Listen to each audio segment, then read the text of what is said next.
Taste the Daily.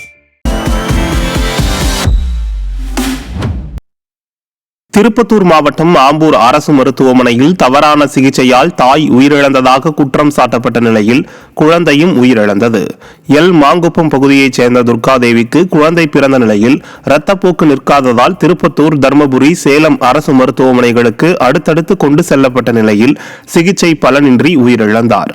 இதனால் ஆத்திரமடைந்த உறவினர்கள் தவறான சிகிச்சை அளித்த ஆம்பூர் அரசு மருத்துவமனை மருத்துவர் மீது நடவடிக்கை எடுக்க கோரி சாலை மறியலில் ஈடுபட்டனர்.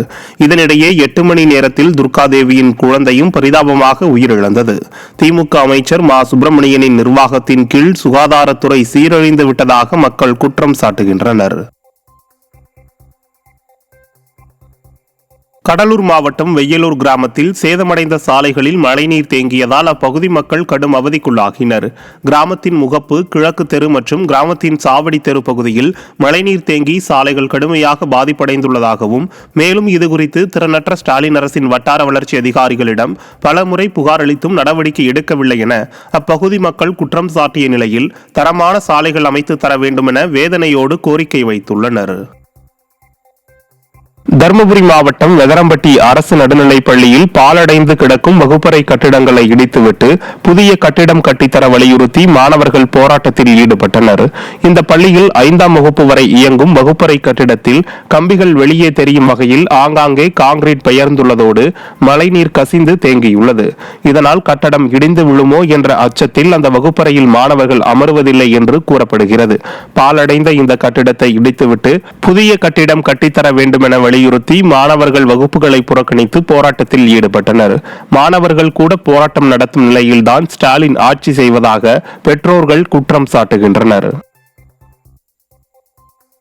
மயிலாடுதுறை மாவட்டம் தரங்கம்பாடி அருகே சாலை வசதி ஏற்படுத்தி தரவில்லை என கொட்டும் மழையில் 100க்கும் மேற்பட்ட பொதுமக்கள் சாலை மறியலில் ஈடுபட்டனர். கொத்தங்குடி ஊராட்சிக்குட்பட்ட மாதா கோவில், கீழக்கரை ஆகிய கிராமங்களில் சாலை வசதி இல்லாததால் கடந்த 3 ஆண்டுகளாக பகுதி மக்கள் கடும் அவதியடைந்ததாகவும், இதுகுறித்து பலமுறை ஸ்டாலின் அரசு நிர்வாகிகளிடம் புகார் அளித்தும் நடவடிக்கை எடுக்காததால் ஆத்திரமடைந்த பொதுமக்கள் கொட்டும் மழையில் சாலை மறியல் போராட்டத்தில் ஈடுபட்டனர்.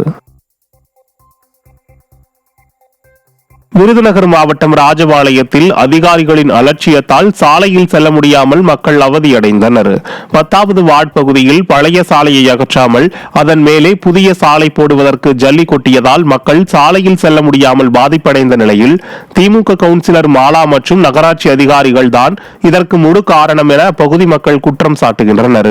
மேலும் திறனற்ற ஸ்டாலின் ஆட்சியில் மக்களின் வரிப்பணத்தை வீணடிப்பதாக மக்கள் வருத்தம் தெரிவித்தனர். காஞ்சிபுரம் மாவட்டம் ஸ்ரீபெரும்புதூர் அருகே சேதமடைந்து காணப்படும் சாலையால் வாகன ஓட்டிகள் அவதியடைந்தனர். சென்னையிலிருந்து பெங்களூரு செல்லும் தேசிய நெடுஞ்சாலையை விரிவாக்கம் செய்யும் பணிகள் மந்தமான நிலையில் நடைபெற்று வருகிறது.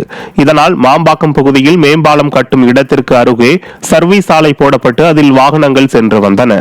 தற்போது இந்த சாலை சேதமடைந்து குண்டும் குழியுமாக இருப்பதால் போக்குவரத்து நெரிசல் ஏற்பட்டு வாகன ஓட்டிகள் சிரமத்திற்கு ஆளாகினர். செய்யப்பட்ட யானை பொம்மைகளை விற்பனை செய்ய வந்த 12 பேர் பிடிபட்டனர். திருச்சியிலிருந்து தந்தத்தால் செய்த யானை பொம்மைகளை விழுப்புரத்திற்கு விற்பனைக்காக கொண்டு வந்த 12 பேர் சிக்கிய நிலையில் அவர்கள் வைத்திருந்த 6.5 கோடி ரூபாய் மதிப்பிலான 4 யானை பொம்மைகள் பறிமுதல் செய்யப்பட்டன.